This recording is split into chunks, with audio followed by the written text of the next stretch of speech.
Halo guys, Assalamualaikum warahmatullahi wabarakatuh. Annyeonghaseyo. Selamat datang kembali di Bongkar Bro. Balik lagi sama Alit Suralit yang akan menemani kalian beberapa menit ke depan. Nah, hari ini kita akan ngebahas soal headset. Jarang-jarang nih kita ngebahas headset. Kita kedatangan Oase KG10. Ring! Barangnya di sebelah, seperti ini penampakannya. Nah, si Oase KG10 ini kita tuh dikirimin sama Oase. Terima kasih Oase udah ngirimin barang untuk kita review. Untuk harganya itu 199.000 dan linknya akan kita sertakan di deskripsi ya. Kalau nggak salah tuh official store-nya di Shopee. Oke, sebelum kita mulai videonya, jangan lupa bahagia dan subscribe. Bongkar Bro.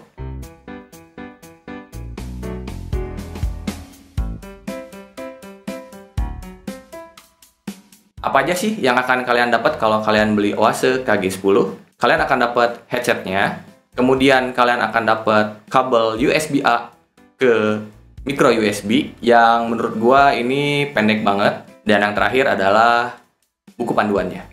Nah, untuk bahannya sendiri ini tuh literally plastik ya, bener-bener plastik. Kalau misalnya kalian lihat, ini tuh kayak dalamnya ada engsel begini, kayak besi nih kelihatannya, padahal ini juga plastik juga sebenarnya. Cuman kelebihannya adalah karena dia plastik, jadi bobotnya itu ringan. Jadi ketika kalian pakai di kepala, tidak terlalu membebani kepala kalian. Adjustmentnya seperti ini, tidak bisa dilipat seperti headphone pada umumnya, jadi hanya seperti ini. Untuk cupsnya, cups ininya, itu tuh katanya diklaim udah high quality foam. Jadi empuk banget dan nyaman ketika kalian pakai, dan diklaimnya malah akan tetap nyaman ketika dipakai atau digunakan dalam waktu yang lama. Meskipun yang gua rasain tidak senyaman itu, dan justru awalnya tuh gua ngerasain si foamnya ini agak keras, tapi mungkin itu hanya faktor ya barang baru, jadi belum kepake lama, jadi masih agak keras-keras. Biasa kan kalau barang baru suka kayak gitu. Nah, untuk si ear cups sendiri, bagian gini nih ear cupsnya, itu tuh ini sebenarnya jenisnya tuh over ear. Tapi yang gua rasain malah jadi kayak on ear. Why? Karena ya kuping gua yang mungkin lebih gede aja, jadi ukurannya lebih kecil, dalamnya tuh kecil. Jadi kalau misalnya kalian pakai itu masih kayak ngejepit telinga kalian, jadi kurang nyaman aja kerasanya. Nah, untuk desainnya sendiri ya, kalau menurut gua sih keren. Dia tuh elegan dan eye catchy banget. Jadi kalau misalnya kalian anak-anak muda atau yang fashionable itu, kalau misalnya dipakai di MRT atau lagi jalan-jalan di pinggir jalan tuh kayaknya kelihatan sama orang, keren aja gitu. Dan dia juga ada dua pilihan warna. Yang satu warnanya black dan yang satu lagi ini yang kita punya, gold. Bluetooth-nya sudah 5.0, udah keren. Dan sepengalaman gua itu pairingnya gampang banget, dan setelah pair itu koneksinya tuh dia cepet banget. Jaraknya itu 10 meter, no obstacle seperti biasa. Kalau ada halangan dia mulai hilang-hilang. Untuk latency sendiri gua udah pernah coba dan tes. Kalau untuk nonton YouTube, Netflix atau streaming lainnya itu delay-nya udah tipis kok. Jadi udah nggak ngeganggu lagi kalau misalnya kalian pakai buat streaming. Cuman kalau buat main game online kemungkinan akan delay. Jadi lebih baik kalian pakai aux atau 3,5 mm jacknya. Dan frekuensinya itu antara 20 Hz sampai 20 kHz. Terus SNR-nya dia yaitu sinyal to noise ratio itu di 88 desibel. Apa sih SNR itu? SNR adalah suara yang dihasilkan oleh speaker yang mencakup beberapa tingkatan kebisingan, termasuk noise yang dihasilkan oleh komponen internal speaker. Intinya, semakin tinggi angkanya, maka semakin baik, dimulai dari angka 29 desibel. Nah, jadi kalau di KG10 ini, dengan angka 88 desibel, itu sudah bisa dibilang sangat baik.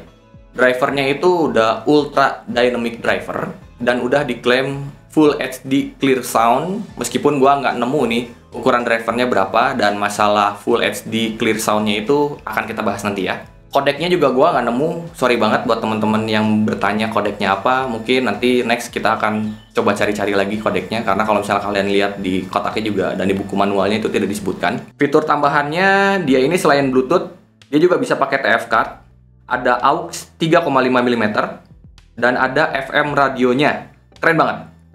Meskipun pas gua tes untuk FM radionya itu agak susah ya nemu yang clear, ya mungkin butuh antena. Pengoperasiannya itu menggunakan tombol fisik. Ada 4 tombol. Pertama adalah M atau mode. Untuk mengganti mode itu sendiri. Ada tombol plus untuk next track dan menaikkan volume. Dan kemudian juga ada tombol minus untuk previous track dan menurunkan volume. Dan yang paling bawah ini tombol power, bisa juga untuk play dan pause. Nah, untuk slot TF card-nya itu ada di sebelah kanan bagian atas ya. Kalau misalnya kalian lihat ini slotnya. Dan ketika kalian masuk, maka modenya otomatis akan berubah langsung ke TF card. Nah, untuk mic-nya sendiri, gue udah cobain. Dan kata lawan bicara gue sih suaranya kecil banget, jadi kurang jelas. Nah, tapi kalau misalnya suara lawan bicara gue yang kedengaran di si headsetnya itu jelas sih, keras. Untuk baterainya itu dia kuat dipakai 9 jam. Tapi ketika gue cobain, nggak sampai 9 jam sih. Ya, tapi 8 jam masih dapet. Dan ya menurut gue cukup lah ya. Dan waktu yang dibutuhkan untuk mengisi dayanya itu sekitar 2,5 jam dengan slot micro USB. Nah, sekarang kita masuk ke sound quality. Dia kan di awalnya diklaim itu Full HD Clear Sound. Menurut gua pribadi, itu tuh nggak sampai ke segitu juga sih. Memang dia itu clear dan enak didengerin. Dia tuh lebih ke treble, sementara menurut gua mid-nya itu masih lumayan enak karena vokal baik wanita maupun pria itu masih jelas, tapi detailnya kurang menurut gua, dan bassnya sangat kurang. Bukan berarti nggak ada ya, bassnya itu ada, cuman nggak nendang aja, nggak nampol aja. Jadi kayak kalau dengerin lagu EDM kurang enak, tapi kalau misalnya dengerin lagu mellow atau dengerin lagu klasik, gue suka sih. Terus untuk soundstage-nya, untuk kelas headphone, gue rasa ini sempit. Jadi kesimpulannya, Oase KG10 ini cocok banget buat kalian para casual users lah ya. Kalian yang dengerin suaranya tuh casual, bukan seorang yang audiophile. Jadi memang targetnya berbeda. Atau juga buat teman-teman yang fashionable, karena ya desainnya catchy banget dan keren menurut gua ya.